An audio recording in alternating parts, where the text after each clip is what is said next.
outside every day is brought to you by Logos Public Charter School. So today we are going to revisit an idea that we talked about in episode 4 of our Garden Gazette a couple weeks ago, and that is habitats. So you're going to be able to learn how to create your own mini habitat in or near your garden to create super rich compost. So do you have an idea of what kind of habitat that might be? What I'm talking about is building your own worm bin, or in other words, vermicomposting. So this activity can be done either indoors or outdoors. You'll need some supplies, which I'll get into later. But first of all, let me take you out to the garden.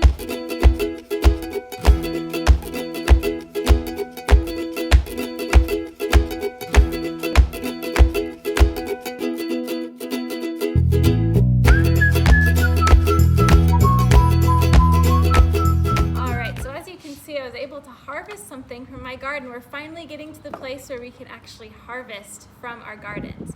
So how can you make sure that you're getting the maximum nutrients from your food in your garden? Well, the key is feeding your decomposers. So today we're going to be talking about worms. And I'm going to show you a little bit about how to make your own worm bin, and we can also look at a complete worm bin so that you can see what a finished one looks like. But first a little bit of background. What is a worm bin? It's pretty much, in essence, a bin that contains worms whose food source is veggie scraps. So your job is going to be to create a habitat for these worms to live. Worms are decomposers, which means that they break down once living things into smaller pieces so that they don't take up as much space. The worms then use that energy to fuel their bodies, and then they release nutrients back into the soil in form of their poop, or worm castings. Then plants can use those nutrients to grow, and then we use the nutrients from plants ourselves to help us grow. So I'm going to introduce you to the red wiggler worm, which is the key to all of this happening.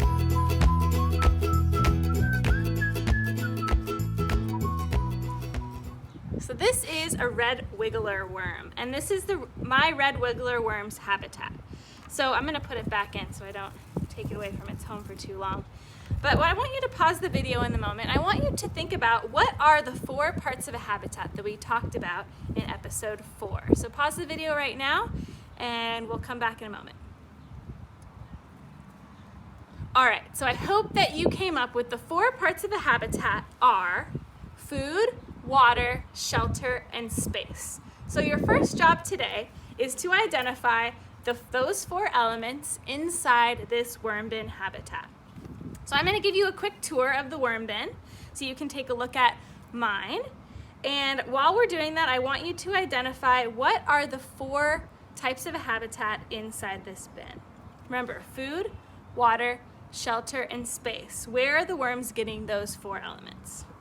So first of all, we have some newspaper that serves as bedding for the worms, and so really the bedding is spread throughout the entire bin. When I take the bedding up, you'll see that there's some food scraps buried here. In this case, they happen to be some broccoli stems, a tea bag, a banana peel, and some eggshells. Okay? And notice we haven't even found the worms yet. Underneath that, hopefully we can find some. Here we go. Here's some crawling around inside an eggshell. There's also some other bugs in here as well, which is totally fine. And I'll try to find some worms for you in here. But the key to know is that red wiggler worms do not like sunlight, so in likelihood they've all gone to the bottom of this bin here. So as you're thinking about this, did you come up with the 4 elements? Food. Red wiggler worms eat food scraps, vegetable scraps, so that's one thing. Water. This one might have been a little bit more elusive. The water from the worm bin actually comes from the bedding Some of my bedding is damp, meaning it's like a wrung out sponge consistency. That actually offers the worms a water source and keeps the bin moist but not too moist. Shelter, here's the shelter right here. This bin protects the worms from predators.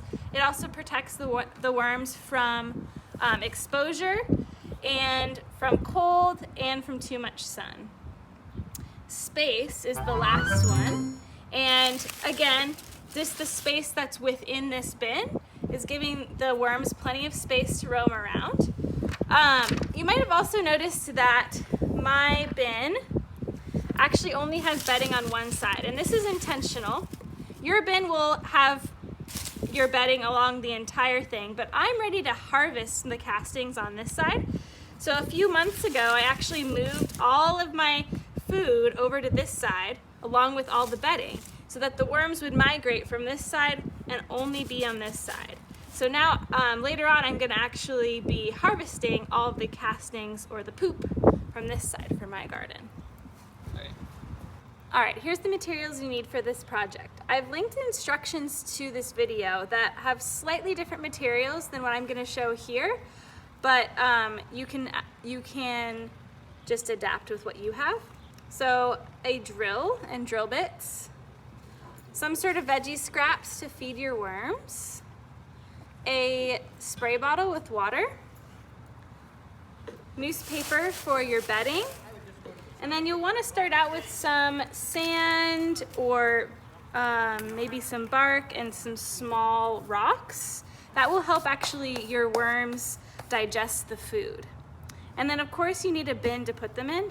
Mine happens to look like this, but as you saw before, my worm bin from home looks slightly different, as long as you have 2 of them, and I'll get into that in a moment. Alright, first things first, we have to drill holes in our bin so that our worms have fresh air. So what I'm going to do is, as you saw from before, this bin will stack inside the other one.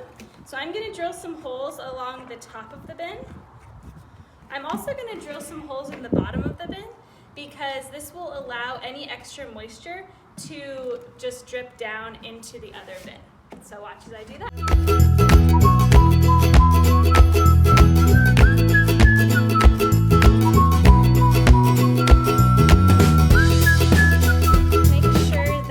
See light coming through your bin. That will make sure that air can go straight into the bin.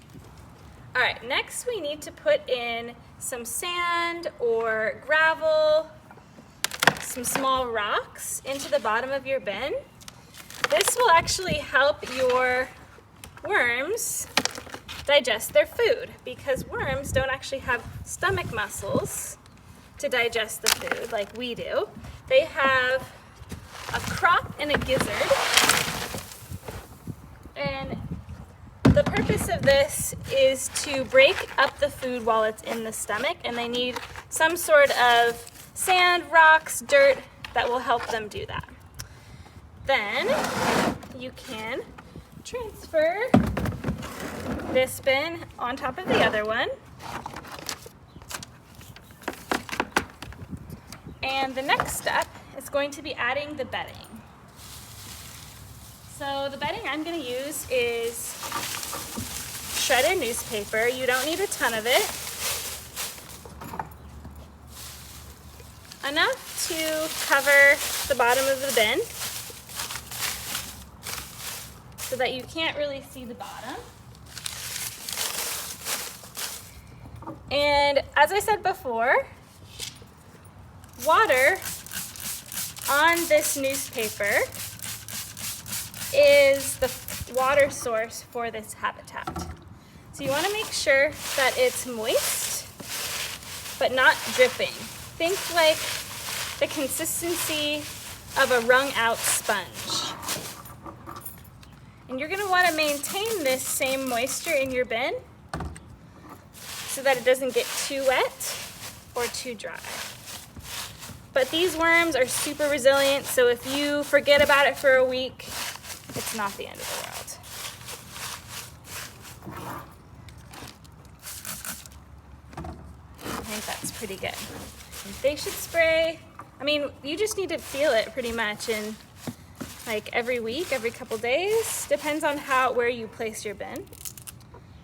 So then how you're going to place your food is you're going to lift back part of the bedding and place the food on the bottom, and then replace the bedding on top of the food.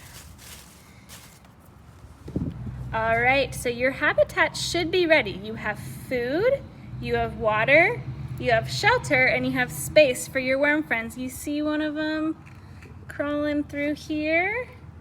So now I can transfer a sample of mine into the new worm bin, and if you have a good habitat, they should reproduce pretty quickly if you give them enough food and water.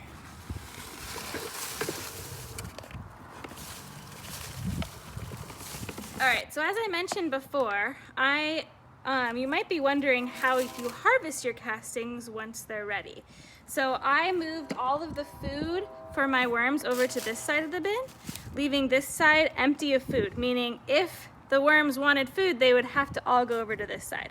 So that's one way that you can harvest your castings. You'll see me do that in a second. But I've also attached a link for other ways that you can harvest worm castings when you actually get to harvest. So here we go.